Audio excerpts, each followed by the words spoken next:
Government ஏன் கவர்மெண்ட்னா மீனாட்சி பையனுக்கு வேலை வாங்கி கொடுத்தாருன்னு சொல்லி 24 வரைக்கும் எனக்கு ஒரே ஒரு பொண்ணு 98 பிறந்தது.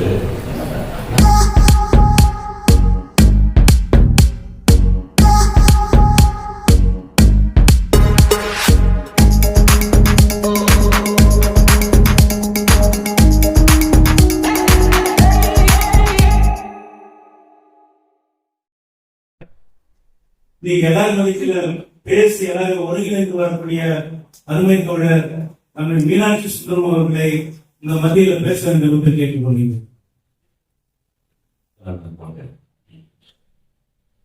மே 28 ಭಾರತ ದೇಶದ ಕಾರ್ಮಿಕ ವರ್ಗ ನಮ್ಮ ಆಳುವಂತಹ ಸರ್ಕಾರಗಳಿಗೆ ಬಂಡವಾಳಗಾರರಿಗೆ ಒಂದು ನಿರ್ದಿಷ್ಟ ಸಂದೇಶವನ್ನು ಕೊಡಬೇಕು ಅಂತ ತೀರ್ಮಾನ ಮಾಡಿದ್ವಿ. ಈ ತೀರ್ಮಾನ ಆಗಿದ್ದು ಮಾರ್ಚ್ ಕನ್ನಡದಲ್ಲಿ ನಾವಿರ್ಬೋದಲ್ಲ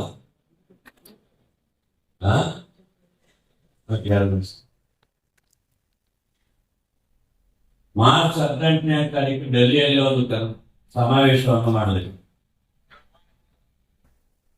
ಎಲ್ಲ 11 ಕಾರ್ಮಿಕ ಸಂಘಟನೆಗಳು,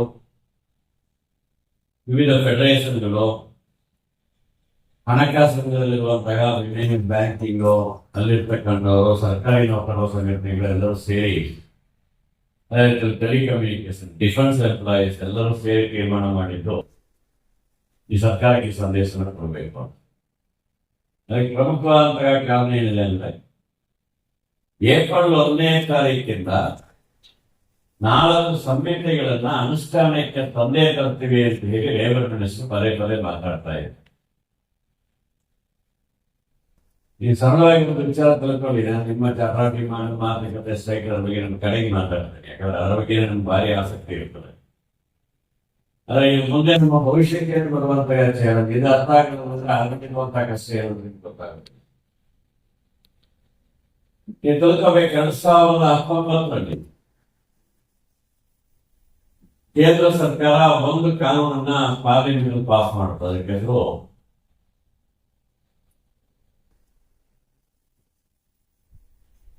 ಪೇಮೆಂಟ್ ಆಫ್ ವೇಜ್ ಕೋಡ್ ಅಂತ ಹೇಳ್ತಾರೆ. ವೇತನ ಸಂಹಿತೆ 2020ರಲ್ಲಿ 3 ಕಾನೂನುಗಳನ್ನ ಪಾರ್ಲಿಮೆಂಟ್ ಅಲ್ಲಿ ಪಾಸ್ ಮಾಡಿದೆ. ಅದರಲ್ಲಿ ಒಂದು ಕೈಗಾರಿಕಾ ಬಾಂಧವ್ಯಗಳ ಸಂಹಿತೆ, ಇಂಡಸ್ಟ್ರಿಯಲ್ ರಿಲೇಷನ್ಸ್ ಕೋಡ್, ಇನ್ನೊಂದು ಸೋಷಿಯಲ್ ಸೆಕ್ಯೂರಿಟಿ ಕೋಡ್, ಸಾಮಾಜಿಕ ಸುರಕ್ಷತಾ ಸಂಹಿತೆ, 3ನೇದು ಕೆಲಸದ ಸ್ಥಳಗಳಲ್ಲಿ ಆರೋಗ್ಯ ಸುರಕ್ಷತೆ ಮತ್ತೊಂದು ಎಲ್ಲ ಕೂಡ ಇರುವಂತಹ ಇನ್ನೊಂದು ಸಂಹಿತೆ, ಆಕ್ಯುಪೇಷನಲ್ ಹೆಲ್ತ್ ಸೇಫ್ಟಿ ಎಕ್ಸೆಟ್ರಾ. ಈ 4 ಸಮಿತಿಗಳು ಜಾರಿಗೆ ಬಂದ ಕೂಡಲೇ 29 ಕಾನೂನುಗಳು, ಈಗ ಚಾಲ್ತಿಯಲ್ಲಿರುವಂತಹ ಕಾನೂನು ರದ್ದಾಗುತ್ತೆ ಅಂತ ಪಾರ್ಲಿಮೆಂಟ್ ಅಲ್ಲಿ ತೀರ್ಮಾನ ಆಯಿತು. ಯಾವಾಗ? 2020ರಲ್ಲಿ. ಈಗ ನಾವು 2025ರಲ್ಲಿ ಇದ್ದೀವಿ. ಈ 5 ವರ್ಷ ಆದ್ಮೇಲೆ ಸರ್ಕಾರ ಹೇಳ್ತಾ ಇರ್ತಕ್ಕಂಥದ್ದು ಈಗ ಅನುಷ್ಠಾನಕ್ಕೆ ತರ್ತೀವಿ ಅಂತ. ಪಾರ್ಲಿಮೆಂಟ್ ಅಲ್ಲಿ ಪಾಸ್ ಆದಂತಹ ಕಾನೂನು 4 ವರ್ಷಗಳ ಕಾಲ, 5 ವರ್ಷಗಳ ಕಾಲ ಈ ದೇಶದಲ್ಲಿ ಜಾರಿಗೆ ಬರಲಿಲ್ಲ ಅನ್ನೋದೇ ಚರಿತ್ರೆ. ಯಾಕೆ ಬರಲಿಲ್ಲ? ನೀವೇ ಕಾರಣ. ಹೊರಗೆ ಬಿಡ್ಲಿಲ್ಲ. ಜಾರಿ ಮಾಡಕ್ಕೆ ನಾವು ಬಿಡೋದಿಲ್ಲ ಅಂತ ನಿರಂತರವಾಗಿ ಮಾಡುವಂತ ಹೋರಾಟ. ಕಳೆದ ಚುನಾವಣೆ ಆದ್ಮೇಲೆ ಈ ಸರ್ಕಾರ ಬಂತು, ಜಾರಿಗೆ ತರ್ತೀವಿ ನೋಡಿ, ಮತ್ತೆ ನಾವು ಬಿಡಬಾರದು ಅಂತ ಮಾರ್ಚ್ 18ಕ್ಕೆ ತೀರ್ಮಾನ ಮಾಡೋದಕ್ಕೆ ಸ್ಪಷ್ಟ ತೀರ್ಮಾನ ಮಾಡಿದ್ದು. ಈ ಕಾಯ್ದೆಗಳನ್ನ ಅನುಷ್ಠಾನಕ್ಕೆ ತಂದ್ರೆ ಮಾರನೇ ದಿನನೇ ಮಿಲಿಟೆಂಟ್ ಅಂತ ಹೋರಾಟಗಳಿಗೆ ಕಾರ್ಮಿಕ ವರ್ಗ ಹೋಗ್ಬೇಕು. ತಂದ್ರು ತರದೇ ಇದ್ರು ಮೇ 20ಕ್ಕೆ ಈ 4 ಸಂಹಿತೆಗಳನ್ನು ವಾಪಸ್ ಪಡಿಬೇಕು ಅನ್ನುವಂತಹ ಮುಷ್ಕರಕ್ಕೆ ಹೋಗ್ಬೇಕು ಅಂತ ಹೇಳಿ ಮಾರ್ಚ್ 18ಕ್ಕೆ ತೀರ್ಮಾನ ಮಾಡಿದ್ವಿ. ಒಂದು 10-15 ನಿಮಿಷ ನಿಮಗೆ ಆಸಕ್ತಿ ಹುಟ್ಟಿಸ್ಲಿಕ್ಕಾಗಿ ಈ 4 ಸಂಹಿತೆಗಳಲ್ಲಿ ಏನಿದೆ ಅನ್ನೋದನ್ನು ಹೇಳ್ಬಿಡ್ತೇನೆ. ನೀವು ಆ ಪುಸ್ತಕ ತಗೊಂಡು ಓದಕ್ಕೆ ಟ್ರೈ ಮಾಡಿ. 15 ನಿಮಿಷ 4 ಕೋಡ್ ತಮಿಳು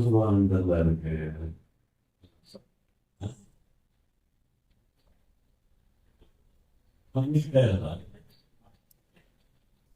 கோடுங்க வேலைகள் இல்லை,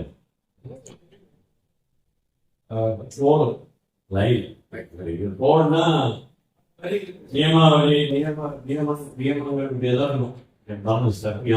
தமிழ் வார்த்தை. இந்த 4 சட்டங்கள் என்ன இருக்கு, இதுல என்ன இருக்குன்னு ஒரு 10 நிமிஷம் நான் சொல்றேன். 4 சட்டங்கள்ல என்ன இருக்குன்னு ஒரு 10 நிமிஷம் சொல்றேன்னா அவங்களுக்கு அது திரும்பி படிக்க எல்லாத்தையும் சொல்ல முடியாது. நான் ஒரு போட்டிங்கன்னா கவர்மெண்ட் ஒவ்வொரு கோட் பற்றியும் மணிக்கணக்கில் வீடியோ கொடுத்துருக்காங்க.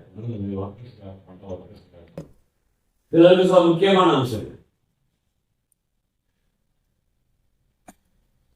திருப்பி பாருங்க. இதுக்கு பேர் வந்து லேபர் ஃபோர்ஸ்,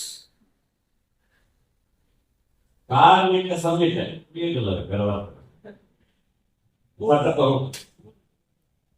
கொண்டுலாம். இதுக்கு பேர் லேபர் ஃபோர்ஸ், கார்மிக சமிட்டை, தொழிலாளர் சட்டங்கள், இந்த தொழிலாளர் சட்ட தொகுப்பு அவங்க சொல்லுவோம். தொழிலாளர் சட்ட தொகுப்பு அப்படின்னு சொல்றாங்க. இதுக்கு பேர் தொழிலாளர் சட்ட தொகுப்பு.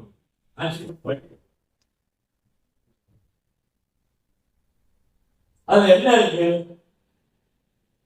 ஒரு விஷயம் தெளிவா புரிஞ்சுக்கோங்க. மாசத்துக்கு 18,000 ரூபாய்க்கு அதிகமான சம்பளம் வாங்கக்கூடிய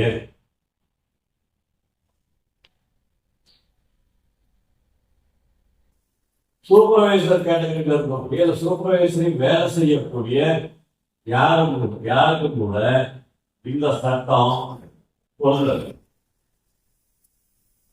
18,000 ரூபாய்க்கு மேல சம்பளம் வாங்கக்கூடிய சூப்பர்வைசர் செய்யக்கூடிய ஒரு வேலை செஞ்சாலும் அவனுக்கு இந்த சட்டம் கொண்டு இங்க இருக்க ஒரு 18,000 ரூபாய்க்கு கம்மியா சம்பளம் இருக்கு மாசம். நான் செய்ய வேண்டியது அவ்வளவுதான், சிம்பிள்.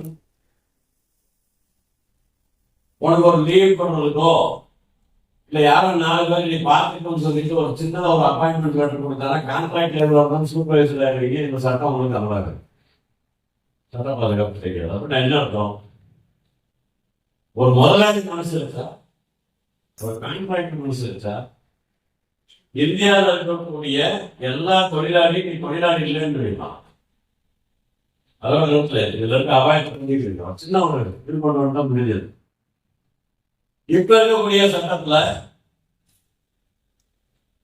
கான்ட்ராக்டரா ஒருத்தர் நான் ஃபேக்டரி, அந்த ஃபேக்டரி முதல்ல பிரின்சிபல் எம்ப்ளாயர் ரெஜிஸ்டர் பண்ணிக்கணும். ரெஜிஸ்டர் பண்ணணும். கான்ட்ராக்ட் லைசன்ஸ் வரும். 20 பேர் தொழிலாளி அதிகமான தொழிலாளி வந்து கான்ட்ராக்ட் வேலை பார்த்தாங்கன்னா லைசன்ஸ் வரும். 50 ஆட்டுக்கு வாங்க, 50 பேர் வரைக்கும் லைசன்ஸ் வாங்க வேண்டியது. 50 பேருக்கு லைசன்ஸ் வாங்க வேண்டியது இல்லைன்னா அவனுக்கு கான்ட்ராக்ட் லேபர் ஆக்ட் அப்ளிகபிளாது. என்ன ஆகும், ஒவ்வொரு ஃபேக்டரியிலையும் ஆயிரக்கணக்கான கான்ட்ராக்ட் கான்ட்ராக்ட் வெளிநாடு நூற்றுக்கணக்கான கான்ட்ராக்ட் பண்ணுவோம். அதுக்கப்புறம் இன்னொரு என்ன சொல்றாங்கன்னா ஒவ்வொரு கான்ட்ராக்டும் அந்தந்த மாநிலத்துல ரெஜிஸ்டர் பண்ணணும்னு அவசியம் இல்லை. லக்னோலயோ உத்தரப்பிரதேசலயோ இல்ல டெல்லியிலயோ ஒருத்தர் லைசன்ஸ் வாங்கினா அவன் பெங்களூர்லயோ கேடிஎஃப்லயோ கான்ட்ராக்ட்ல இருக்கணும்தான். ஆளுக்கு ஸ்ட்ரைக்ல போறது நடந்தது, ஒரு முயற்சி நடந்தீங்க. ஒன் ரெஜிஸ்ட்ரேஷன் இந்தியா பூரா கான்ட்ராக்ட் சப்ளை பண்ணுறது. உங்களுக்கு ஏதாவது பிரச்சனை வந்ததுன்னா கம்பெனி இருக்கவங்களோட கேஸ் போட முடியாது. அந்த கான்ட்ராக்ட் கம்பெனி எந்த ஊர்ல இருக்கணும் அங்க போய் கேஸ் போகணும். கேடிஎஃப்ல சம்பளம் பண்ணலன்னா அவன் டெல்லிக்காரனா இப்ப டெல்லியில கேஸ் போகணும். ஏன்னா ரெஜிஸ்டர்ட் ஆபீஸ் எங்க இருக்கா அங்க உங்களுக்கு இது சட்டத்துக்குள்ள இந்த மாதிரி ஒரு அர்த்தம் மாதிரி வார்த்தைகள் இருக்கு. புரியுது அப்படின்னா என்ன அர்த்தம்? இப்ப இருக்கக்கூடிய ஒப்பந்த தொழிலாளிகள் இருக்கக்கூடிய கான்ட்ராக்ட் தொழிலாளிகள் தான் அவனுக்கும் கூட இந்த சட்டத்தில் இருக்கக்கூடிய எந்த கட்டுப்பாடுகளும் அவனுக்கு பொருந்தாது அப்படின்னு சொல்றதுக்கு பேரு தொழிலாளர் சட்டம். இன்னொரு படி முன்னாடி போயிட்டாங்க. கிளைமேக்ஸ் இன்னும் ரொம்ப நாள் போயிட்டு. இப்போ உங்களுக்கு தெரியும் பெரினியல் நேச்சர் ஆஃப் ஜாப், நிரந்தர தன்மையுள்ள வேலைகள்ல ஒப்பந்த தொழிலாளியோ தற்கால தொழிலாளியோ அபாயம் பண்ணக்கூடாது. இப்ப இருக்க சட்டத்துல அமலாயிருக்காங்க, அது வேற விஷயம். தினமும் வேலை செஞ்சுமா இந்த கவர்மெண்ட் பண்ண கேட்கிறோம், அது அமலாயிருக்கும் வேற விஷயம். ஆனா சட்டத்துல ஒன்று இருந்துச்சு.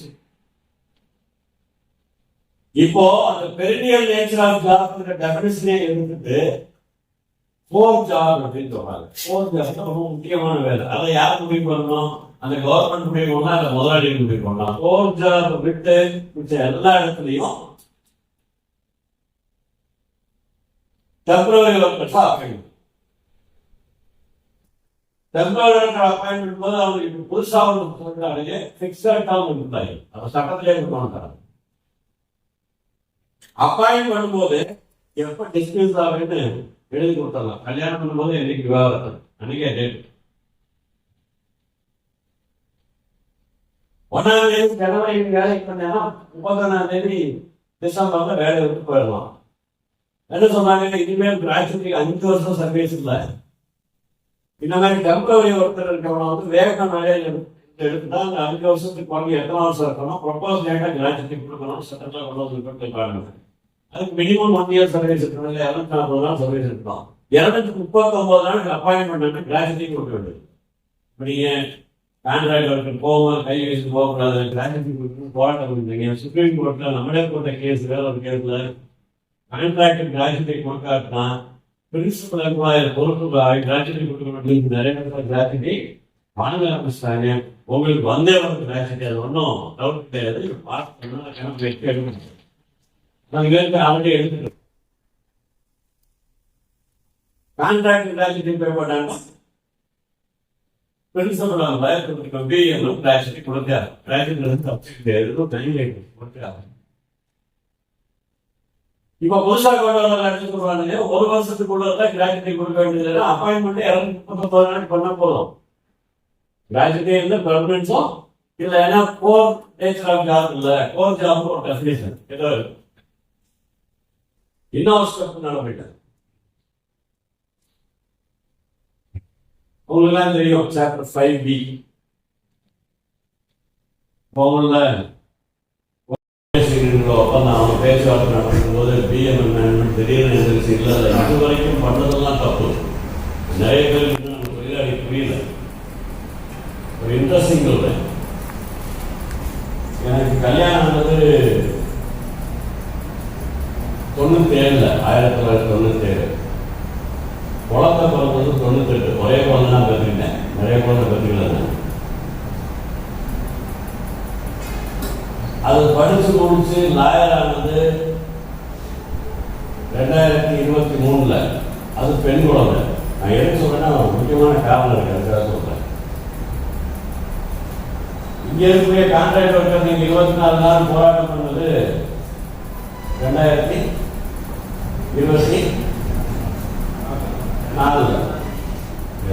அர்த்தமா சொல்றேன், அவ்வளவுதான். 2024 நான் கேடிஎஃப் வந்து போராட்டத்துக்கு லீடர்ஷிப் கொடுத்து இந்த பேச்சுவார்த்தைக்கு வரவே மாட்டேன்னு சொன்ன பிஎம்எல் மேனேஜ்மெண்ட்டை எழுதி வாங்கி பேச்சுவார்த்தை நடத்துறேன்னு சொல்லி அதுக்கப்புறம் 8 மீட்டிங் நடந்து 8 மீட்டிங் மினிட்ஸ் ஆகி, இந்த மினிட்ஸ் ஆனது மட்டும் இல்லாமல் இன்சூரன்ஸ் ஜாஸ்தி பண்ணுறேன், ஷிஃப்ட் அலவன்ஸ் ஜாஸ்தி பண்ணுறேன், ஒரு நாளைக்கு 30 ரூபா, 35 ரூபா, 40 ரூபா, 45 ரூபா, அன்ஸ்கில் ஒர்க்கர் ஸ்கில் ஒர்க்கர் வரைக்கும் நான் ஆஃபர் பண்ண வரைக்கும் பேச்சுவார்த்தை நடந்துட்டு இருக்கு. மீனாட்சிபுரம் துரோகம் பண்ணிட்டாரு. ஏன் துரோகம் பண்ணாருன்னா, மீனாட்சிபுரம் பையனுக்கு வேலை வாங்கி கொடுத்தாருன்னு சொல்லி ஒரு பேசினேன். 24 வரைக்கும் எனக்கு ஒரே ஒரு பொண்ணு 98 பிறந்தது. நான் கேசிஎஃப்ல வந்து அவனுக்கு லீடர்ஷிப் கொடுத்தோன்னே 24 எனக்கு பையன் வந்து வேலைக்கு போகிற வயசாகிடுச்சு. கேசிஎஃபோட மகிமை பாருங்க, உன்னோட மகிமை. சில பேர் கிளப்பி விட்டான், பையனுக்கு பிஎம்எல்ல வேலை கொடுத்தான், அதனால என் போராட்டத்தை வாபஸ் வாங்கிட்டான். ஒரே வருஷத்துல வந்து 24 நாளுக்குள்ள எனக்கு ஒரு பையன் வந்து அவனுக்கு 24 வயசாகி வேலை வாங்கி கொடுத்தாங்க. அது முக்கியம். நீங்க எதுக்கு நான் சொல்றேன்னா,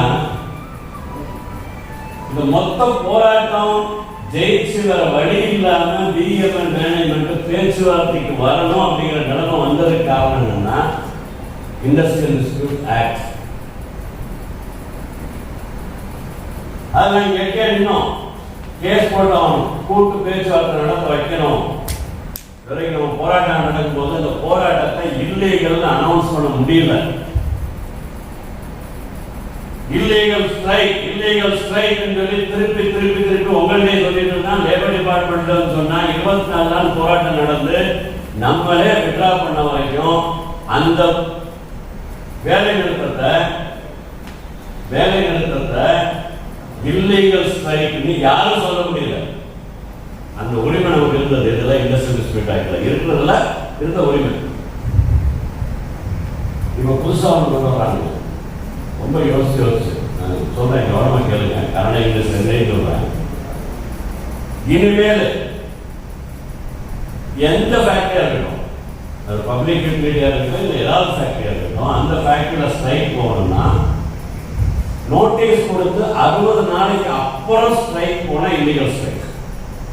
ನೋಟಿಸ್ ಕೊಟ್ಟು 60 ದಿನದ ನಂತರ ಮುಷ್ಕರಕ್ಕೆ ಹೋದ್ರೆ ಅದು இல்லீகல் ಸ್ಟ್ರೈಕ್. ரொம்ப முக்கியமாக கவனிங்க. ரெண்டாவது கண்டிஷன், ஸ்ட்ரைக் பண்றதுக்கு முதல்ல 14 நாளைக்கு முதல்ல ஒரு நோட்டீஸ் கொடுத்துருக்கணும். நோட்டீஸ் கொடுத்து 60 நாளைக்கு அப்புறம் ஸ்ட்ரைக் பண்ணக்கூடாது. ரெண்டாவது கண்டிஷன் என்னன்னா, ஸ்ட்ரைக் பண்ற நாளைக்கு முதல்ல 14 நாளைக்கு முதல்லயே நோட்டீஸ் கொடுத்துருக்கணும். 60 ದಿನಗಳ ನಂತರ ಮುಷ್ಕರಕ್ಕೆ ಹೋಗಿಲ್ಲ, ನೀವು ಮುಷ್ಕರಕ್ಕೆ ಹೋಗೋ ದಿನಕ್ಕೆ ಮೊದಲು 14 ದಿನದಲ್ಲಿ ನೋಟಿಸ್ ಕೊಟ್ಟಿರಬೇಕು. ಎರಡು ಕೊಡಲಿಲ್ಲ ಅಂದ್ರೆ ಇಲ್ಲೀಗಲ್ ಸ್ಟ್ರೈಕ್. ಒಂದೊಂದು 60 ದಿನ ಅಂತಾರೆ, ಇನ್ನೊಂದರಲ್ಲಿ 14 ದಿನ ಅಂತಾರೆ. ಆಮೇಲೆ ನೀವು ನಿಧಾನಕ್ಕೆ ಯೋಚನೆ ಮಾಡಿದ್ದಕ್ಕೆ ಅರ್ಥ ಅಂತ. ಆದರೆ ಮೂರನೇ ಪಾಯಿಂಟ್ ಇದೆಯಲ್ಲ, ಅದು ಇಂಪಾರ್ಟೆಂಟ್. ಯಾವುದೇ ಸ್ಟ್ರೈಕ್ ನೋಟಿಸ್ ಕೊಟ್ಕೊಳ್ಳೇನೆ, ನೋಟಿಸ್ ಇಶ್ಯೂ ಆದ ಕೂಡಲೇ ಅದು ಇಂಡಸ್ಟ್ರಿಯಲ್ ಡಿಸ್ಪ್ಯೂಟ್ ಆಗಿದೆ. ನೋಟಿಸ್ ಕೊಡ್ತ ಉಡನೆ ಅದು ತೊಳಿಲ್ ವಿವಾದವಾಯಿತು. ಇಂಡಸ್ಟ್ರಿಯಲ್ ಡಿಸ್ಪ್ಯೂಟ್, ಕೈಗಾರಿಕಾ ವಿವಾದ, ಕೇಸ್ ಆಗಿದೆ, ಡಿಸ್ಪ್ಯೂಟ್. ಇದು ಮೂರಾவது ಕಂಡೀಷನ್. நாலாவது ಕಂಡೀಷன் என்னன்னா, எந்த ஸ்ட்ரைக் டிஸ்பியூட்ல இருக்கோ,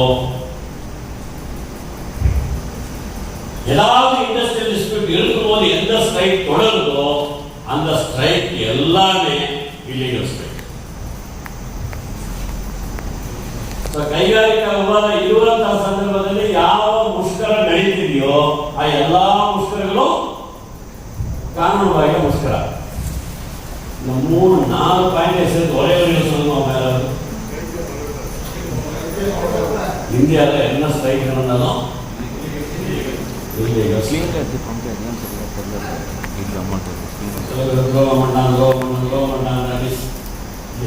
படிக்கிறீங்களா இல்லையா, படிக்கிறவங்களுடைய இங்கிலீஷ் எல்லாம் பேசுறீங்க, கொஞ்சம் படிச்சுட்டு உண்மையை சொல்லணும்ல. படிப்பு, கல்வி, சட்ட நுணுக்கம், பட்டதாரி இதெல்லாம் இருக்கிறது என்ன, நம்ம என்ன படிச்சோமோ அந்த உண்மையை மக்கள் சொல்லணும். நிரந்தரமா ஒரு போராட்டம் நடக்கும்போது அந்த போராட்டத்தை ஜெயிக்க வைக்கிறதுக்காக என்னெல்லாம் நம்ம செஞ்சுட்டு இருந்தோமோ, இனிமேல் அரசாங்கமே ஒரு சட்டம் கொண்டு வருது. என்னைக்கு இந்த இண்டஸ்ட்ரியல் கோட் அமலுக்கு வருதோ அன்னையிலிருந்து இந்திய திருநாட்டில் எந்த தொழிலாளி வேலை நிறுத்தம் பண்ணாலும் எல்லா வேலை நிறுத்தமும்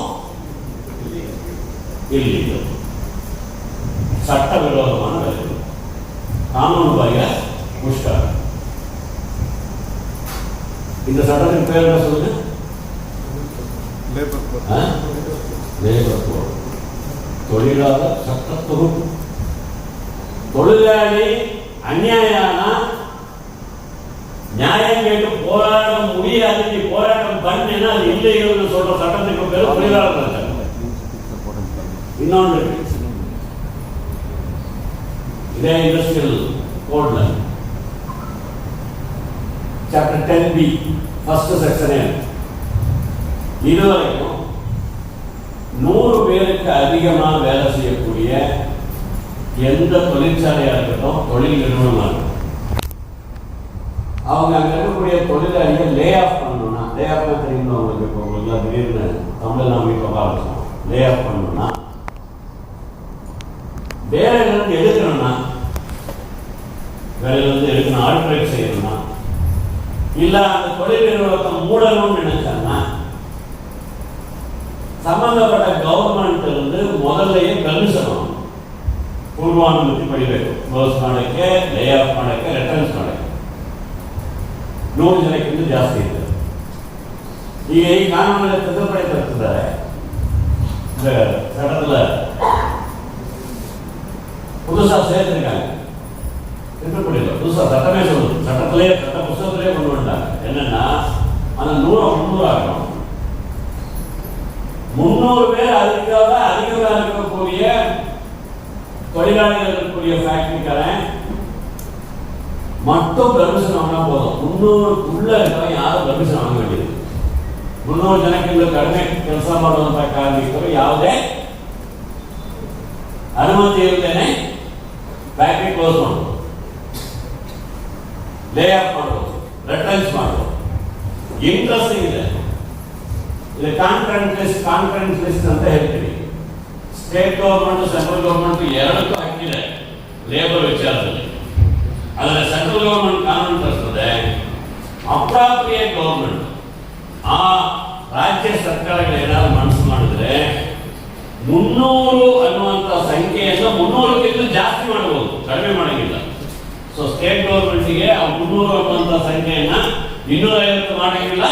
ಬೇಕಾದ್ರೆ 350 ಮಾಡಬಹುದು, 500 ಮಾಡಬಹುದು, 750 ಮಾಡಬಹುದು. Appropriate government can decide the number, not less than 300. ಅಂದ್ರೆ ಅರ್ಥ ಏನು? ಯಾವ ಫ್ಯಾಕ್ಟ್ರಿ ಬೇಕಾದ್ರೆ ಯಾವಾಗ ಬೇಕಾದ್ರೆ ಮುಗಿಸ್ಕೊಂಡು ಹೋಗ್ಬೋದು. ನಾವೆಲ್ಲ ಬರೀ ಮಿಲಿಟರಿ ಹೋರಾಟ ಮಾಡ್ತಾ ಇದ್ದೀವಿ. ಕಾಂಗ್ರೆಸ್ ಇದ್ದಾರೆ, ಪರ್ಮನೆಂಟ್ ವರ್ಕರ್ಸ್ ಸೇರಿ. ನಾವೆಲ್ಲ ಕಾಂಟ್ರಾಕ್ಟ್ ವರ್ಕರ್ಸ್ ಮಾತಾಡೋದು, ಪರ್ಮನೆಂಟ್ ವರ್ಕರ್ಗೂ ಸೇರಿ ಹೋಗ್ತಾ ಇದೆ. ಇಲ್ಲಿವರೆಗೆ ಬಂಡವಾಳಗಾರರ ಬೇಡಿಕೆ ಏನಿತ್ತು, முதலாளிகளோட பெரிய கோரிக்கை என்ன இருந்துச்சுன்னா, நான் இஷ்டப்பட்ட வேலைக்கு வச்சுக்கிறேன், அப்பாயின்மெண்ட் எனக்கு வேணும்னா வேலை தூக்குறதுக்கு எனக்கு உரிமை வேணும். இன்னைக்கு இருக்கிற சட்டம் என்ன? நம்ம அம்பேத்கர் சொல்றோம், நம்ம சட்டம், நம்ம நாட்டில் இருக்கக்கூடிய சட்டத்தில் அப்பாயின்மெண்ட் உரிமை இருக்கு. வேலையிலிருந்து எடுக்கணும்னா காரணம் சொல்லணும்.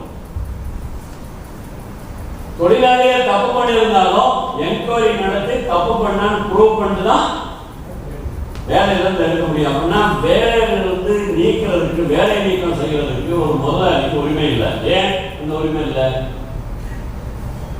லாபம் மட்டும் குறிக்கோள் வியாபாரம் நடந்ததுன்னா ஆயிரக்கணக்கான தொழிலாளிய வேலை இல்லாம இருக்கக்கூடிய வேலையிலிருந்து தூக்கி வீதியில போட்டாலும் இந்த நாட்டோட பொருளாதாரமே மந்தகதி போயிடும். பொருளாதாரத்தை காப்பாற்றணும், நாட்டை காப்பாற்றணும்னா வேலை செய்யக்கூடிய உரிமை தொழிலாளியா இருக்கணும். வேலை இழக்கான்னா ஏன் அந்த வேலையை இழந்துட்டாங்க தெரிஞ்சக்கூடிய உரிமை தொழிலாளிகளுக்கு இது வரைக்கும் இல்லை, சட்டத்தில் இருந்தது. புது சட்டம் என்ன சொல்லுதுன்னா, absolute right to employer to fire the employee. முழுமையான உரிமை ஒரு தொழிலாளியை வேலையிலிருந்து எடுக்கிறது, ஃபேக்டரியை மூடுறதுக்கு உரிமை. இதுக்கு பேரு தொழிலாளர் சட்டம். தொழிலாளியை வேலையிலிருந்து எடுக்கிறதுக்கு முதலாளிக்கு உரிமை கொடுக்கிறதுக்கு பேரு தொழிலாளர் சட்டம். போனஸ்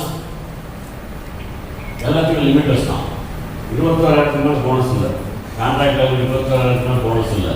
நம்ம கான்ட்ராக்ட் ஒர்க்கெல்லாம் போனஸ் கொடுக்காத பிஎம்எல் மேனேஜ்மெண்ட்டோ கான்ட்ராக்டரோ அவன் எதிரி. பர்மனெண்ட் ஒர்க்கர் மட்டும் கொடுக்கலாம், எனக்கே கொடுக்க மாட்டேங்கிறாங்க. பர்மனெண்ட் ஒர்க்கு என்னை பற்றி நீ பேசுற, உனக்கு வந்து நீ வாங்கி கேளு, நீ வாங்கிக்கிற, எனக்கு வாங்கி கொடுக்கல.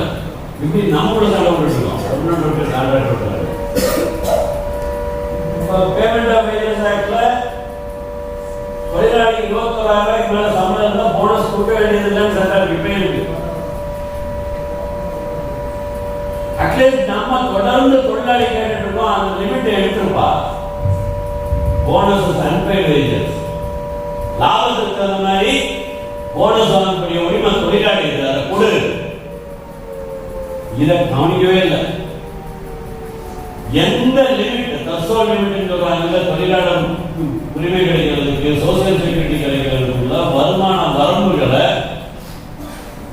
இந்த புது சட்டம் நீக்கல, கட்டாயப்படுத்துது. இதுல இருந்து முதலாளிக்கு விடுதலை வாங்கி கொடுக்கிறது. பிஎஃப்எஸ்ஐ பர்சன்டேஜை கம்மி பண்ணலாம். நம்ம எல்லாரும் கேட்கலாம் 12% கம்மி பண்ணுங்க. நான் உங்களுக்கு உதாரணம் சொல்றேன்.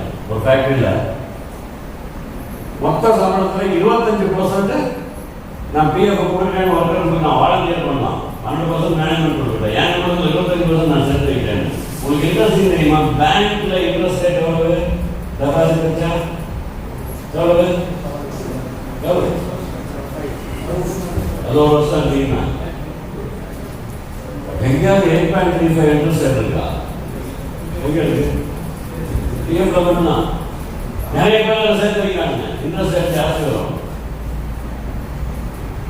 பிஎஃப்லயே ஒரு சர்வே பண்ணாங்க. புத்திசாலின்னா ஃபேக்டரி எம்டில இருந்து எல்லாம் சேர்ந்து கான்ட்ரிபியூட் பண்ணலாம் ஃபுல் சம்பளத்துக்கு.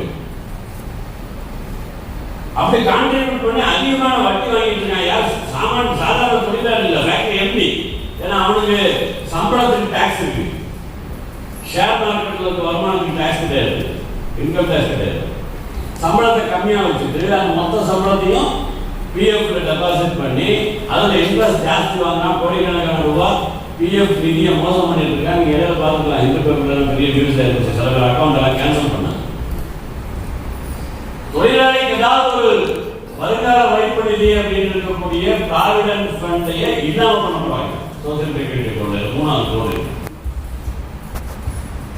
ஸ்ட்ரைக்ல போனஸ் கிடைக்கும்னு உத்தரவாதம் கிடையாது.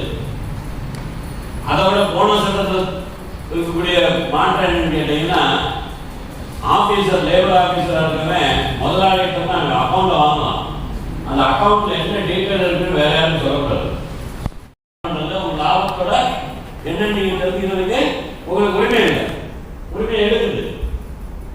அடுத்து இது வந்துருச்சு வருங்கால வைப்பு நிதி இருக்கட்டும், இஎஸ்ஐ இருக்கட்டும், இதெல்லாம் இருக்காது. சோசியல் செக்யூரிட்டி கோடு. அதோட இந்த கட்டட கார்மிக நம்ம கட்டட தொழிலாளர் இருக்காங்க, அவங்களுக்கு ஏதோ ஒரு செஸ் ஒரு மூலமா ஏதோ வருது. இப்ப இந்தியாவில் இருக்க எல்லா கட்டட கார்மிகர நிதி,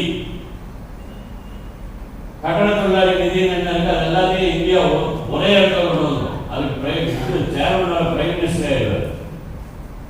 அது என்ன கொடுப்பாங்கன்னு தெரியல. எங்கெங்கெல்லாம் காசு இருந்தால் அதை பூரா எடுத்து முதலாளிக்கு வட்டி கம்மியா முதல் போடுறதுக்கு பணம் கொடுக்கணும். பெரிய முதலாளிகள் கார்பரேட் கம்பெனிகளுக்கு சட்டத்துல இதை கொண்டு வராங்க. ஃபேக்டரிஸ் ஆக்ட்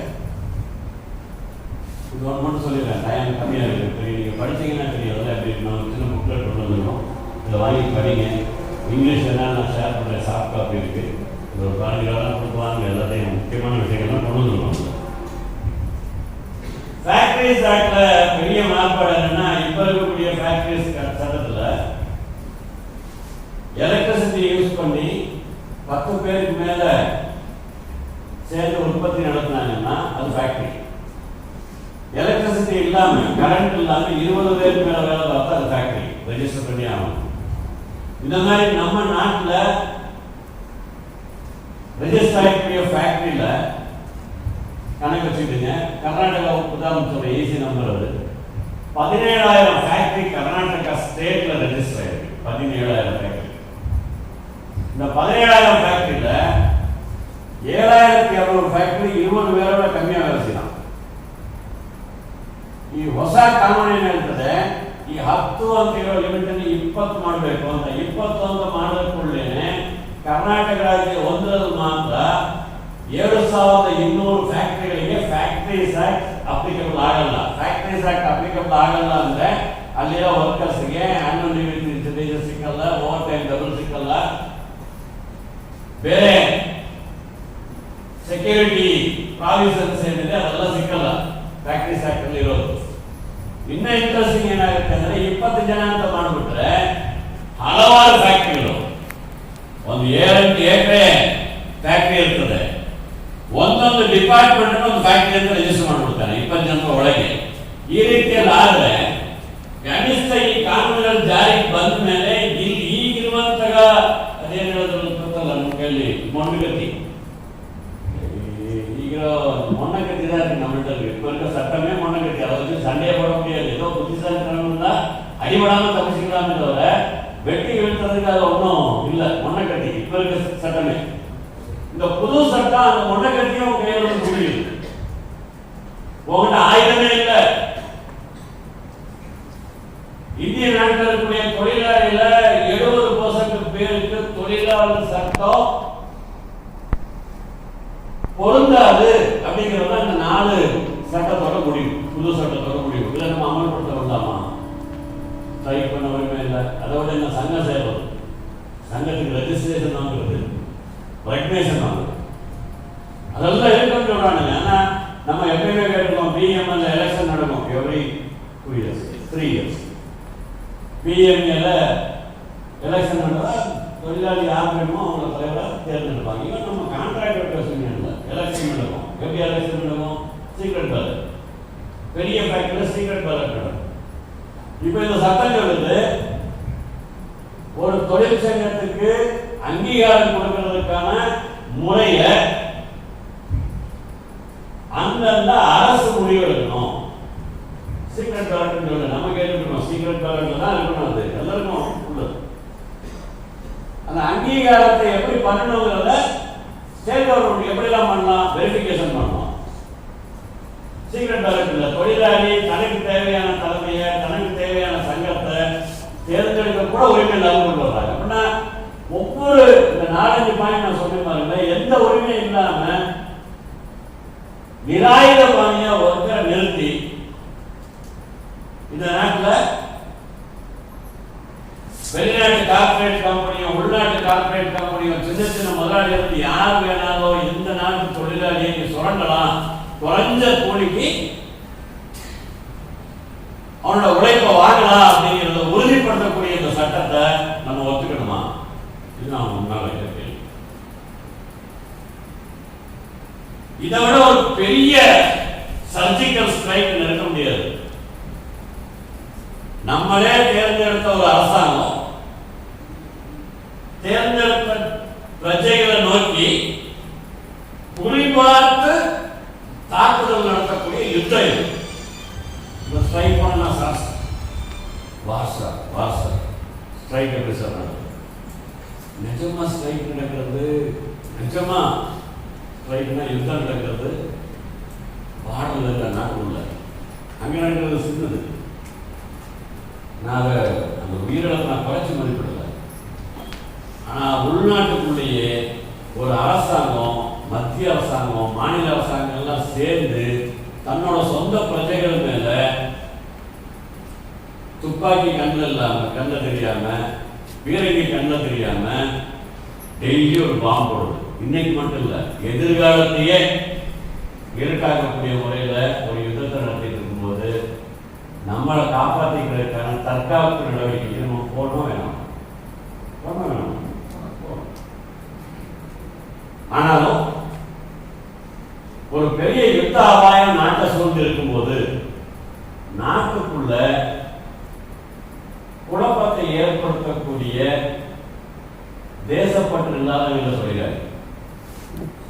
எப்படி அந்த நிலைமை வளர்ந்துங்கிற பார்த்துட்டு 20ஆம் தேதி பற்றி முடிவெடுக்கலான்னு 15ஆம் தேதி டெல்லியில எல்லா சென்ட்ரல் டெல்லியிலும் மீட்டிங் செய்வாங்க. ஆனா ஒரு முடிவு பண்ணிருக்காங்க, அந்த போர் நடக்கட்டும் நடக்காம இருக்கட்டும், இந்த சட்டங்கள் அமலுக்கு வரக்கூடிய அபாயம் நமக்கு இருக்கு. இந்த சட்டத்துல என்ன இருக்குங்கிறத சாதாரண மக்களுக்கு சொல்லணும். ஏன்னா இது கேவலம் இன்னைக்கு இருக்கக்கூடிய தொழிலாளிக்கு மட்டும் இல்ல, எதிர்காலத்துல வேலை தேடி வரக்கூடிய தொழிலாளிகள்லாம் ஒரு பெரிய சவாலா இருக்கு. அவனோட எதிர்காலத்தை நாசம் பண்ணக்கூடிய நிலைமையில இருக்கு. அதனால அவங்களுக்கு சொல்லணும், பிரச்சாரத்தை தொடர்ந்து நடத்துங்க. 20ஆம் தேதி ஒரு சரியான எச்சரிக்கையை இந்த கவர்மெண்ட் கொடுத்தே ஆகணும். எப்படி இருக்குங்கிறத 15ஆம் தேதி சொல்றோம்னு சொல்லியிருக்காங்க. அதுக்கு நீங்க தயாரா இருக்கணும். நான் முன்கூட்டியே அவங்களுக்கு சொல்லிடுறேன். அந்த போராட்டத்தோட சொரூபம் எங்க இருக்குது? முஷ்கர ரூபத்தில் இருக்குதா, ಪ್ರತಿಭಟನೆ ರೂಪದಲ್ಲಿ ಇರ್ತದ? 15ನೇ ತಾರೀಕು ಸಂಜೆ ನಮಗೆ ಗೊತ್ತಾಗುತ್ತೆ. ಆದ್ರೆ ಮುಷ್ಕರದ ಕರೆ ಇದೆ. ನಾವು ಆ ರೀತಿಯಲ್ಲಿ ನಮ್ಮನ್ನು ಸಿದ್ಧಪಡಿಸ್ಕೋಬೇಕು, ಸ್ಪಷ್ಟವಾಗಿ ಹೇಳಬೇಕು ಈ ಸರ್ಕಾರಕ್ಕೆ. ಈ ರೀತಿಯಾದಂತಹ ಮಾಲೀಕರ ಪರವಾದಂತಹ ಕಾನೂನುಗಳಿಗೆ ನಾವು ಅವಕಾಶ ಕೊಡೋದಿಲ್ಲ. ನಾವು ದುಡಿಯದೇ ಇದ್ರೆ ಈ ದೇಶದ ಅಭಿವೃದ್ಧಿ ಸಾಧ್ಯ ಇಲ್ಲ ಅನ್ನೋದನ್ನು ಹೇಳಕ್ಕಾಗಬೇಕು. ಹೇಳೋಣ? ಎಲ್ಲ ಬೇಡ, ಸೈಲೆಂಟ್ ಆಗ್ಬಿಟ್ರಲ್ಲ. ನಾನು ಟೈಮ್ ಇಲ್ಲ, ಪುಸ್ತಕ ನನ್ನ ಹತ್ರ ಕಾರಲ್ಲಿದೆ, 4 ಕೊಡೋದು ಒಂದೊಂದೇ ಕಲಿಸಿ ಓದಿ ಹೇಳಿಸ್ತಾ ಇದ್ದೇನೆ. ನೋಡ್ರಿ ಸೆಕ್ಷನ್ ಹಿಂಗಿದೆ. ನನ್ನ ಅನುಭವ ಏನು ಗೊತ್ತಾ? ನನ್ನ ದೊಡ್ಡ ಫ್ಯಾಕ್ಟ್ರಿಯಲ್ಲಿ 1,500 ಜನರು ಕೂರಿಸ್ಕೊಂಡು ಒಬ್ಬೊಬ್ಬ ಕಾರ್ಮಿಕ ಮುಖಂಡನ ಕರೆದು ಓದಪ್ಪ ಈ ಸೆಕ್ಷನ್ ಅಂತ ಓದಿಸಿದ್ರೆ ನೀವು ಆಸಕ್ತಿಯಿಂದ ಕುಂತಿದ್ರೋ, ಹೀಗೆ ಕೋಪದಿಂದ ಕುಂತಿದ್ರೋ ಗೊತ್ತಿಲ್ಲ. ಕೇಳ್ಬೇಕು கூட அதை படிச்சுட்டு பேர இருக்குன்னு வாங்கலாம். இப்படி இருக்க சட்டத்தில் தெரியல இது வரைக்கும் 4 வருஷம் ஆச்சு. சட்டத்தில் என்ன இருக்குன்னு நம்ம பார்த்துக்கல. நிலவரம் எப்படி இருக்கு படிக்கவே போறதில்ல. பல நேரத்தில் நம்ம தொழிற்சங்க கல்வியில வரும்போது பார்த்துக்கலாம். அது என்ன இருக்கு, என்ன கொண்டு வர போறாங்க, திருப்பி புத்தகத்தை திருப்புங்க, படிக்கிறதுக்கு முயற்சி பண்ணுங்க. இந்த குறைஞ்சபட்ச உரிமை இல்லாட்டாங்க திருப்பி நம்ம பழைய காலத்துக்கு போயிடுவோம், 19ஆம் நூற்றாண்டு போயிடுவோம். அப்படிப்பட்ட ஒரு நிலைமை வந்துடக்கூடாது அப்படிங்கிறதுக்காக இந்த கன்வென்ஷன் நம்ம பேசணும்னு நினைச்சேன். அவங்களோட கொஞ்ச நேரம் தான் பேச முடிஞ்சது, படிக்கணும்னு பேசுறேன். அது இல்லாமல் கான்ட்ராக்ட் ஒர்க்கர் ஸ்ட்ரகிள் எல்லாரும் சேர்ந்து பண்ணாங்க. ஃபர்ஸ்ட் டைம் ஹிஸ்டரி ஆஃப் எல்லா கான்ட்ராக்ட் ஒர்க்கர்ஸும் ஸ்கில்டு அன்ஸ்கில்டு எல்லாம் சேர்ந்து பண்ணாங்க. நிரந்தரமா உங்களுக்கு நான் ரொம்ப சூசகமாக ஒரு விஷயத்தை சொல்லிடுறேன். மேனேஜ்மெண்ட் நீங்க பேச்சுவார்த்தை நடத்தும் போது கான்ட்ராக்ட் ஒர்க்கராக இருக்கக்கூடிய அன்ஸ்கில்டு ஒர்க்கர் ஸ்கில்டு ஒர்க்கருக்கு நடுவில் ஒரு பிழவை ஏற்படுத்துறதுக்கு முயற்சி பண்ணிட்டே அதுக்கு நம்மால சில பேரும் அதை சேர்ப்பான். முதல்ல நம்ம என்ன சொன்னோம், யாரெல்லாம் பெர்மனன்ட் ஒர்க்கர் இல்லையோ அவங்க எல்லாத்தையும் சங்கமா சேர்த்து எல்லாத்தையும் சேர்த்துட்டு ஒரே குரல்ல எங்களுக்கு பாதுகாப்பு கொடு, பணி பாதுகாப்பு வேணும், வேலை உத்தரவாதம் வேணும், வேலை உயர்வு வேணும், எங்களுக்கு சலுகைகள் வேணும், சட்ட ரீதியாக எங்களுக்கு கிடைக்க வேண்டியது கிடைக்கணும். இது எல்லாரும் சேர்ந்து போராட்டம் பண்ணாதான் மேனேஜ்மெண்ட் ஜெயிக்க முடியும். ஆனா நீங்க பிரிஞ்சு போனவருக்கு மேனேஜ்மெண்ட் ஈஸி. அந்த காலத்திலே சொல்லிட்டாங்க, 4 மாடு சேர்ந்திருந்தா புளியால வேட்டையாட முடியாது. ஒரு நரி 4 மாட்டையும் தனித்தனியாக பிடிச்சி விட்டுருச்சுன்னா நரி எது புளி எது நீங்க பார்த்துக்கிடுங்க. குறைஞ்சபட்சம் நீ புளியாது மாடாது, ஆனா நிறையாயிடும், நம்மளாலே நிறையாயிடும் ஆகக்கூடாது. இந்த தெளிவாக சொல்லணும். திருப்பி இந்த முயற்சி என்ன நடந்துட்டு இருக்கு, இதனால என்ன பலன் கிடைக்கும் போது சப்போர்ட் பண்ணாமலே எல்லா தொழிலாளிக்கும் கூட ஒரு பலன் வரக்கூடிய விதத்தில் ஒரு பேச்சுவார்த்தை நடந்துருக்கு. இது சரியான விதத்தில் முடியலைன்னு இன்னும் அக்ரெசிவா போகணும். ஒன்று திருப்பி மறந்தாங்க. நம்ம போராட்டம் பண்ணும்போது திருப்பி சொன்னோம், பேச்சுவார்த்தை நடத்த ஒத்துக்கணும். பெர்மனன்ட் ஒர்க்கரோட பேசுவேன், கான்ட்ராக்ட் காரங்களோட தொழிலாளிகளோட பேசணும்னு அவசியம் இல்லை, பேச்சுவார்த்தை நடத்தணும்னு அவசியம் இல்லை, கான்ட்ராக்ட் தொழிலாளி யூனியனுக்கு ரெகக்னேஷன் கொடுக்கணும்னு அவசியம் இல்லை. இது லெவல் மேனேஜ்மெண்டோட ஸ்டாண்ட். அவங்க என்ன சொன்னாங்கன்னா, அவங்க மேடம் பேர் நான் சொல்லக்கூடாது, தனிப்பட்ட தனிநபர் பேர் சொல்லி பேசக்கூடாது. ஆனால் பிஎம்எல் மேனேஜ்மெண்ட் இதுக்கு வந்தவங்க அவங்க மேடம் இதெல்லாம் உண்மை சார், எங்கள் மேனேஜ்மெண்ட் முடிவெடுத்துருச்சு, எனக்கு ரொம்ப தெய்வ பக்தி அதிகம், நான் மோசம் பண்ணா கடவுள் எனக்கு பனிஷ்மெண்ட் கொடுத்துருவான், என்னையே நம்புங்க அப்படின்னு. ரொம்ப இருக்கு. நம்ம எப்படிங்க நம்ப முடியும்? நம்ம எப்படிப்பட்ட ஆளு, நமக்கு என்ன சொல்லி கொடுத்துருக்காங்க? எல்லாரும் சின்ன வயசுல சொல்லி கொடுத்துருக்காங்க, யாரும் அவனை படைச்சது கடவுள், உலகத்தை படைச்சது யாரு? கடவுள். நீ நல்லா இருக்கா காரணம் என்ன? கடவுள். நீ கஷ்டப்படுறா காரணம் யாரு? கடவுள். எல்லாத்துக்கும் கடவுள் தான் காரணம் இல்லையா? அப்படி இருந்தாலும் நம்ம கோயிலுக்கு போகும்போது, சர்ச்சுக்கு போகும்போது உண்டியல்லையும் காசு போடுவோம், தட்டிலையும் காசு போடுவோம். உண்டியல்ல காசு போடுறது கடவுளுக்கு சேர்ந்ததே இல்லையோ, எதுக்கும் ஒரு தடவை ஐயர் தட்டிலையும் காசு போடுவோம்.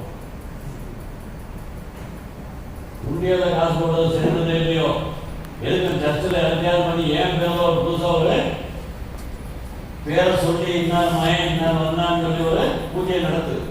எக்ஸ்ட்ரா கடவுளுக்கே லட்சம் கொடுத்து போதும் நினைக்கிறோம். கடவுள் தான் நம்மளை படைச்சாங்க. நீ கோயில் முன்னால போய் நிற்கும் போது மீனாட்சி கோயிலுக்கு வந்திருக்கான், நான் தான் படைச்சேன், இது கூட போனது எத்தனை பேரு, இவனுக்கு இந்த நம்பர் இருக்கான், இவனுக்கு பிறந்தது எத்தனை, இவனுக்கு வருமானம் எவ்வளவு, இந்த கஷ்டத்துல வந்திருக்காங்க, கடவுள் தெரியாதா? தெரியுமா தெரியாதா? படிச்சவருக்கு நம்ம அவருக்கும் உண்டியல் போட்டு பழகிட்டோம். நமக்கு நம்பிக்கை என்னன்னா, இது கொடுத்தாதான் நல்லா கேட்பாங்க. இந்த கடவுள் பயம் எங்க இருந்து வரணும்? கடவுளை எப்படி ஆகிட்டாரு? நீ அந்த வேலையில வேணாம், எனக்கு கடவுள் வேணாம், சட்டங்கள் பேச்சுவார்த்தை நடத்தையா இல்லையா? இல்லை நம்ம கேட்டோம் எங்க லேபர் கமிஷன் ஆஃபீஸ்ல லேபர் கமிஷன் கடவுள் அப்புறம் சட்டம் தான் இங்கே சட்டப்பிரகாரம் பேச்சுவார்த்தை நடத்துறேன் இல்லையா பேசுறோம் கூட பேசு. இது வெளியில இருந்து யாருக்கும் தெரியாம ஏதோ யார் யாரோ பேசுறாங்க. சில பேர் நல்லா படிச்சவங்க இருக்காங்க. எனக்கு நான் ஒரு கல்ச்சர் வச்சிருக்கேன். எனக்கு ஒரு என்ன சொல்றது ஒரு நாகரிகம் தனிநபர்களை பற்றி நான் எப்பயும் வசைவாடி பேச மாட்டேன். இந்த கூடலாம் இருக்காது கூட இருக்காது. நம்ம ஜேஎஃப் காலத்தில் இருந்து நமக்கு எதிரான நிலைமை இருக்கும்போது கூட தனிநபர்களை தாக்கி பேசுறது என்னோட குணம் இல்லை. சிஐடிகளை சொல்லித்தரலாம். சிஐடி தனிநபர்களை தாக்கி எப்பயுமே நம்மளோட ஒவ்வொரு வார்த்தையும் செயலும் பறந்துபட்ட தொழிலாளிய ஒரு வர்க்கமா ஒன்றிணைப்பதற்காக இருக்கணுமே தவிர ஒன்னா இருக்கிற தொழிலாளிய ரெண்டா இருக்கிறதுக்கு நம்ம செயல்படக்கூடாது. மைசூர்காரன், பெங்களூருக்காரன், பாலக்காடுக்காரன் எல்லாம் ஒன்னா சேர்க்கணும் நம்ம முடிவு பண்ணா அவன் கண்டிஷன் போடுறான். நேற்று மீட்டிங் இருக்காங்க நம்ம ஆபீஸில் கேட்டு கேஜிஎஃப் யார் லீடர் ಇರಬೇಕು ಯಾರ ತೀರ್ಮಾನ ಮಾಡಬೇಕು? ಕೆಜಿಎಫ್ ವರ್ಕರ್ಸ್ ತೀರ್ಮಾನ ಮಾಡಬೇಕು. ಮೈಸೂರಲ್ಲಿ ಯಾರು ಲೀಡರ್ ಇರಬೇಕು ಅಂತ ಯಾರು ತೀರ್ಮಾನ ಮಾಡಬೇಕು? ಮೈಸೂರು ಅವ್ರು ತೀರ್ಮಾನ ಮಾಡಬೇಕು. ಕರ್ನಾಟಕ ವರ್ಕರ್ಸ್ ಹಂಗೆ ಇಲ್ಲಿ ರೆಡ್ಡಿಯವರು ಪ್ರೆಸಿಡೆಂಟ್ ಆಗಬೇಕು ಬೇಡುವಂತ ಓಟ್ ಹಾಕೋದು ಕೆಜಿಎಫ್ ಯೂನಿಟ್ ಅಲ್ಲಿರುವಂತಹ ಕರ್ನಾಟಕ ಕಾರ್ಮಿಕರು, ಮೈಸೂರು ಕಾರ್ಮಿಕರಲ್ಲ, ಬೆಂಗಳೂರು ಕಾರ್ಮಿಕರಲ್ಲ. ನಾನು ಒಂದು ನಿಯಮ ಹೇಳಿದೆ, ನೋಡಪ್ಪ ಆ ಯೂನಿಯನ್ ಯಾರು ಬೇಕು ನೀವು ತೀರ್ಮಾನ ಮಾಡಿ. ಆದ್ರೆ ಯಾರೆಲ್ಲ ಯೂನಿಯನ್ ಮಾಡಿದಿರೋ ಆ ಯೂನಿಯನ್ ಇರುವಂತಹ ಆಫೀಸ್ ಎಲ್ಲ ಕೋಆರ್ಡಿನೇಷನ್ ಕಮಿಟಿ ಆಗಿ ಇಲ್ಲಿ ಬಂದು ಅವ್ರು ಬಂದ್ರೆ ಒಳ್ಳೇದು ಇವ್ರು ಬಂದ್ರೆ ಒಳ್ಳೇದು ಅಂತ ಕಂಡೀಷನ್ ಹಾಕ್ಬೇಡಿ ಅಂದ್ರೆ ಬರಲ್ಲ. ಆದ್ರೆ ಮೀನಾಕ್ಷರು ಮುಗ್ಗಟ್ಟು ನೋಡ್ಬಿಟ್ರು ಅಂತ ಹೇಳ್ತಾರೆ. ಪ್ರಶ್ನೆ ಏನು? ಯಾರು ವ್ಯಕ್ತಿಗತವಾದ ಪ್ರಶ್ನೆಗಳೆಲ್ಲ ನಾನು ನಿಮ್ಮನ್ನು ಬಳಸ್ಕೊಂಡು ಹೇಳ್ತಾ ಇದ್ದೀನಿ ಸ್ಪಷ್ಟವಾಗಿ. ನಾನಂತೂ ಯಾರನ್ನು ವ್ಯಕ್ತಿಗತವಾಗಿ ಹೇಳಕ್ ಹೋಗೋದಿಲ್ಲ. ಅವರವರೇ ಅರ್ಥ ಮಾಡ್ಕೋಬೇಕು. ಈ ಸನ್ನಿವೇಶದಲ್ಲಿ ವ್ಯಾಪಕವಾದಂತಹ ಐಕ್ಯತೆಯನ್ನು ಕಟ್ಟೋದು ಮುಖದ ಮೇಲೆ ಕಸ ಬಿಸಾಡ್ಕೊಂಡಂಗೆ ಆಗುತ್ತೆ. ನಾನು ಯಾವಾಗಲೂ ಹೇಳ್ತೀನಿ, ಒಂದು ಮಗು ಗೊತ್ತಿಲ್ಲದೆ ತೊಡೆ ಮೇಲೆ ಗಲೀಜು ಮಾಡಿಬಿಟ್ರೆ குழந்தை தெரியாம தூக்கி வச்சு கொஞ்சிட்டு இருக்கோம். தொடையில ஏதாவது அசிங்கம் பண்ணி வச்சுருவீங்க, தொடையை கழுவுறீங்க, குழந்தைய தூக்கி போடுவீங்களா? சொல்லுங்க. நம்ம கூட நம்ம கழுவிக்கணும். குழந்தைக்கு இப்படிலாம் பண்ணக்கூடாதுன்னு சொல்லி தரணும். சரியா? அதான் இப்ப சொல்றேன். கேட்கிற சில குழந்தைங்க உட்காந்துருக்க அம்மா மடியிலேயே மூத்திரம் போடுது. அதையே தொட்டு மூஞ்சில் தடவிக்குது. அதெல்லாம் செய்ய வேணாம். தயவு செஞ்சு நீங்க எவ்வளவு பட்டம் வாங்கிருக்கீங்கிறது இம்பார்ட்டன்ட் இல்லை. உட்காந்த இடத்துல மூத்தம் போய் அதையே தொட்டு மூஞ்சில் தடவிக்காதீங்க. நான் உங்களை நான் பேச மாட்டேன். தயவு செஞ்சு தொழிலாளர் பற்றி ஏதாவது இருந்ததுனாக்கும் ஆரோக்கியகரமா இந்த தொழிலாளிகளோட போராட்டத்தை வெற்றி கொள்வதற்கான சலகை ஏதாவது இருந்ததுன்னா சொல்லுங்க. யோசனைகளை சொல்லுங்க, ஆலோசனைகளை சொல்லுங்க, கேட்டு நடத்தலாம், கூடி போவோம். இதுல சும்மா தேவையில்லாம ஒவ்வொரு ஆளை பற்றியும் பேசுறதெல்லாம் வேண்டான்ற எச்சரிக்கையை கொடுக்கறதுக்கு நான் விரும்புகிறேன். நான் கீழே இறங்க மாட்டேன். இறங்குறது என் விருப்பம் இல்லை. ஏன்னா என்னோட நிலைமை வேற. உங்க நிலைமைக்கு நான் இறங்க மாட்டேங்கிற எச்சரிக்கை நான் கொடுக்குறதுக்கு விரும்புகிறேன். இந்த டயத்தில் எங்களோட இன்னைக்கு குறிப்பிட்ட நிலைமையில எங்களோட முக்கியமான குறிக்கோள் ஒற்றுமையான போராட்டம். அந்த போராட்டத்தின் மூலமா தொழிலாளிக்கு சரியான நியாயத்தை வாங்கி கொடுக்கறதுக்காக இன்னும் தேவைப்பட்டா தீவிரமான போராட்டத்துக்கும் போறதுக்கு தயாராக போகிற எச்சரிக்கையை கூட நாம் ரொம்ப தெளிவா அரசாங்கத்துக்கும் மேனேஜ்மெண்ட்டுக்கும் கொடுக்கறதுக்கு விரும்புகிறோம். ನಮಗೆ ಉದ್ದೇಶ ಜಗಳ ಆಡೋದಲ್ಲ. ಅದರ ಸ್ಪಷ್ಟ ಉದ್ದೇಶ ಇದೆ. ಕಾರ್ಮಿಕರನ್ನು ಗುಲಾಮರ ಹಾಗೆ ಯಾರಾದರೂ ವರ್ತಿಸಿದ್ರೆ ಕಾರ್ಮಿಕರ ಜೊತೆಗೆ ಅದನ್ನು ಸವಿಸೋದಿಲ್ಲ ಅನ್ನುವಂತಹ ಸ್ಪಷ್ಟತೆ ನಮಗಿದೆ. ಆ ರೀತಿಯಾದಂತಹ ಒಂದು ಸಂಘರ್ಷಕ್ಕೆ ನಮ್ಮನ್ನು ದೂಡಬೇಡಿ. ಮಾತುಕತೆಯನ್ನು ಬೇಗ ಮುಕ್ತಾಯ ಮಾಡಿ. ಆಲ್ರೆಡಿ 1 ವರ್ಷ ಆಗಿದೆ. ಆದಷ್ಟು ಬೇಗ ಇಂದಿನ ಡೇಟಿಂದ 1/4/2024 ಜಾರಿಗೆ ಬರುವಂತ ರೀತಿಯಲ್ಲಿ ಒಪ್ಪಂದಕ್ಕೆ ಮುಂದಾಗಬೇಕು. ಈ ಸವಲತ್ತುಗಳನ್ನು ಇಲ್ಲಿವರೆಗಿರುವಂತಹ ನಿಯಮದ ಪ್ರಕಾರ ಬೇರೆ ಯೂನಿಟ್ಗಳಿಗೂ ಕೊಡಬೇಕು. ಇದು ಕೆಜಿಎಫ್ ಕಾರ್ಮಿಕರ ಧ್ವನಿಯಾಗಿರ್ಬೇಕು. ನಮ್ದು ಮಾತ್ರ ಮಾಡಿ ಅವ್ರು ಬಿಡ್ರಿ ಅನ್ನೋದಲ್ಲ. ನಮ್ದು ಆಗ್ಬೇಕು. ನಮಗೆ ಸಿಕ್ಕುವಂತ ಎಲ್ಲಾ ಸವಲತ್ತುಗಳು ಅವರಿಗೂ ಸಿಕ್ಕುವಂತ ರೀತಿಯಲ್ಲಿ ಆಗ್ಬೇಕು. BML ಏಳಿಗೆ ರಕ್ಷಣಾ ವ್ಯವಸ್ಥೆಯಲ್ಲಿ ದೈನಂದಿನ ಇದರಲ್ಲಿ ಯಾವುದೇ ಸವಲತ್ತು ಇರುವಂತಹ ದುಡಿಯುವಂತಹ ಜನರಿಗೆ ಒಂದು ಸರ್ಕಾರಿ ಕಂಪನಿಯಾಗಿ ಒಂದು ಮಾದರಿ ಮಾಲೀಕರಾಗಿರ್ಬೇಕು ವಿನಃ ನೀವು ಶೋಷಣೆ ಮಾಡಲಿಕ್ಕೆ ಮಾದರಿಯಾಗಿ ನಾವು ಬಿಡೋದಿಲ್ಲ. ಯಾಕಂದ್ರೆ ಇದು ನಮ್ಮ ಕಂಪನಿ ಅನ್ನುವಂಥ ಮಾತನ್ನು ಹೇಳಿ ಅವಕಾಶ ಬಂದರೆ ಈ ಸದಸ್ಯರು ಮಾತ್ರ ಮುಕ್ತಾಯ ಮಾಡ್ತೀನಿ.